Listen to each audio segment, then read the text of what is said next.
Kirby Allison, founder of the Hanger Project. In part 3 in our series on the elements of craftsmanship and quality of bespoke shirting, we're going to be focusing on probably one of the most important yet difficult to understand, which is fabric. We've got Joe Hemrajani here, founder of MyTailor.com, here to give us a master class in fabric.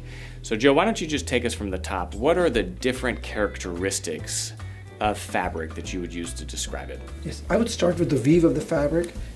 You have Poplin Weave, which is a smooth, flat weave. So basically, it's just the plainest weave you can buy. It's just threads going this way and this way. Okay. Then we get into twills, which is a diagonal weave. You can see it can be a flat blue, or it can be a variation of white and blue. Twills are usually a little more lustrous, a little bit softer, and they do have a little bit more give than the poplin. And then we have Oxford weaves, which is really fine. Kind of dots. Dots, yeah. And this would be a more casual shirting, or is this formal also? It can be formal too. These you can have in different opacity. You can have it very thin poplin, or you can have a very dense poplin. And so you're talking about the weight. The density of the fabric. The density of the threads. Okay. So you make it more opaque. So if you want a very good white, which has high opacity, you go for the 100s or 80s. 80s would be the most opaque, but it's very thick and it's not as nice feeling. And so whenever we say 80, like 80 by 2, 120 by 2, it's the 200 by 2, what are we talking about there? It's the length of the staple of the fabric, of the yarn. So 80s is not as long as 200s. So does that just mean you need more cotton fibers in order to create a yarn? Because normally like an 80 by 2 would be a heavier weight fabric. Heavyweight yarn. And you can have it woven very thin, or you can have it less threads per inch, or you can put a lot of threads and make it really heavy. But like a 200 by 2 is going to be a lighter weight fabric than a 120 by 2. Exactly. Regardless of the density. Regardless of the density. And you can make it, you can put more threads per inch, but it still will be a finer, lighter weight fabric. Okay. For people who like high opacity, they're always concerned about their undershirt showing up or perspiration. The 80s by 2 is at least see-through, but it feels warm, and it's not as comfortable as the 100s or 120s or 140s. And when you say comfortable, you're talking about just kind of the softness. The softness, the feel, the texture. Okay. And so where do you normally try to start at in terms of I think if somebody's starting out, wants a basic, medium budget, I'd go for 100s or 120s. Okay. What price point is someone looking at for like a 120? 120s, you're talking from our in-house collection, about between 100 to 129. Which is nice, in nice plain colors. It can have it in poplin, end on end, or twills. Okay. They hold up really well. Performance and wrinkle resistance there. And it does have a very, very nice feel. Okay. And at what point do you start getting into, the quote-unquote kind of luxury, finer, more finesse? I think 120 or 200s, 220. I think you start moving up to luxury by starting with 140s, then go into 170s to make sure you don't, because some of these 200s, they're a little delicate, and your cleaners may not be able to handle. So we have our poplins. We have our poplins, twills, Oxfords. And twills can come in a straight twill or in a herringbone weave. Okay. And then everything else is kind of a variation of those two weaves. Those two. Okay. And then the yarn card, the 120 by 2 is basically, so like a 120 by 2 is the staple length, and then it's 2 yarns twisted together. Exactly. But then David John Anderson, which is, the highest end. The highest end. I mean, one of my favorite fabric mills. They do what was it, 330 by 3? Yeah, 330. It takes a special loom to weave those kind of, and the loom has to be very sophisticated to weave that level of yarn. And it's such a fine yarn, that's why they do a 3 ply. Triple ply. To make it stronger. Make it stronger, and again, you'll feel it. Okay, so we've got the weave, the density, right, which would be like the 120 by 2, 170 by 2, and then what are the other elements of kind of fabric to kind of understand them? The finishes on it. The most natural finish is the best. Then they'll add some wrinkle-free to it. They'll add, some. So at that point, you're getting into treatments in order to affect the characteristic of the. But I recommend the most simplest treatment. Which was no treatment. No treatment. So like this is one of my favorite. End on end.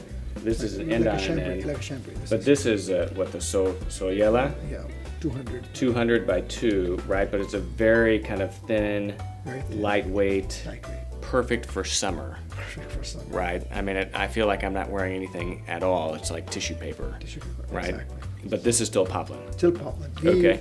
But in a chambray in a 2-color variation. Okay, so the chambray is that you've got a different color warp than weft, yeah, right? Exactly. Okay, which is the direction of the yarn that's being woven in. Yeah. And it kind of has a little bit of an open weave. Still tight woven. Okay. Yeah, it's not an Oxford.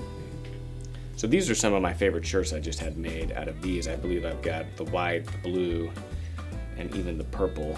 Yeah, perfect for summer. And so I think this gets into one of the other things we were talking about earlier, which is, you can have multiple fabrics in your closet of different weights depending on the season, and really also the occasion, right? So, like me, I live in Texas, right? So the majority of my fabrics are lighter weight, right? Like these, 200 by 2, real lightweight fabric. And it depends on your body temperature. Body temperature. I mean, but you then, might run warm, so you'll wear 200s all year. Yeah. But whenever I go to New York, it's in the wintertime, I really prefer like a 120 by 2 heavier, weight fabric, that has more body to it. It's crisper. So then after that, we have the fiber that's used, right? So there's linen, cotton, cashmere, wool.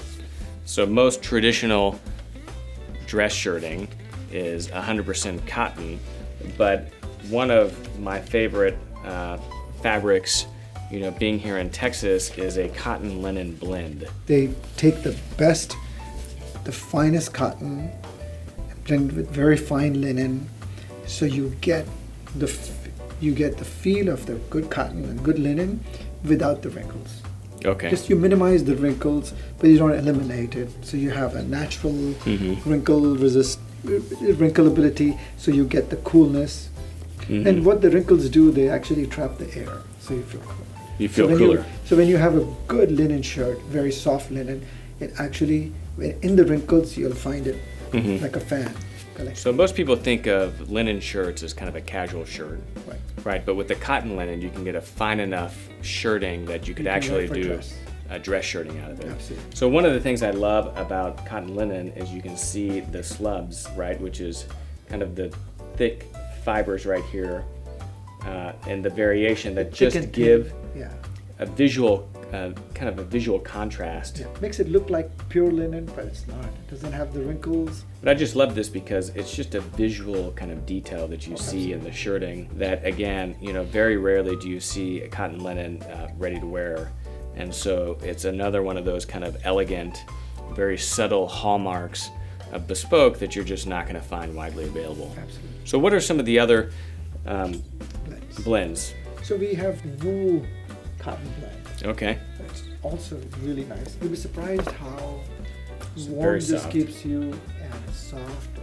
So I have some of these made for the wintertime. Yes. Right, so perfect kind of casual wintertime shirt. Right, and then this is our newest cashmere, which is very lightweight. Wow, 85% cotton, 15% cashmere, but it has the weight of dress shirting. It is a dress shirt. So you would make this up as I'll make it a dress shirt. As a dress shirt. So whenever I first started out buying from Joe, the majority of all I think I started out with your house collection. Yes. Which are all very fine fabrics.